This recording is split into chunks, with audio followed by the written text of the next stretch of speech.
সারদা গোষ্ঠীর এক কর্তা মনোজ কুমার নাগেলকে গ্রেফতার করে পুলিশ। আজ তাকে আদালতে তোলা হলে 5 দিনের পুলিশি হেফাজতের নির্দেশ দেওয়া হয়েছে। গ্রেফতারের পর মনোজ কুমার নাগেলের দাবি তাকে ফাঁসানো হয়েছে।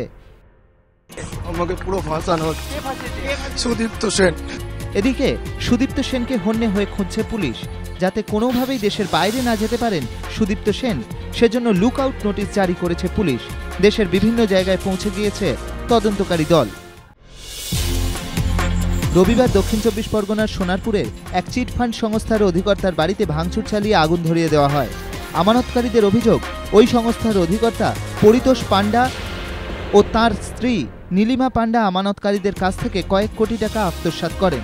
এদিন টাকা ফেরতের দাবিতে সকাল থেকে নরেন্দ্রপুরের কাদারহাট এলাকায় অভিযুক্তের বাড়িতে চড়াও হন আমানতকারী ও এজেন্টরা। বাড়িতে ভাঙচুর চালিয়ে আগুন ধরিয়ে দেওয়া হয়। ওই সংস্থার বিরুদ্ধে সোনারপুর থানায় প্রতারণার অভিযোগ দায়ের হয়েছে। ক্ষমতায় আসার পর থেকেই কলকাতার সৌন্দর্যায়নে জোর দিয়েছেন মুখ্যমন্ত্রী। শহর সাজাতে বসেছে নতুন বাতি। জঞ্জালমুক্ত শহর তৈরি করতেও নানা পরিকল্পনার কথা শুনিয়েছে কলকাতা পুরসভা।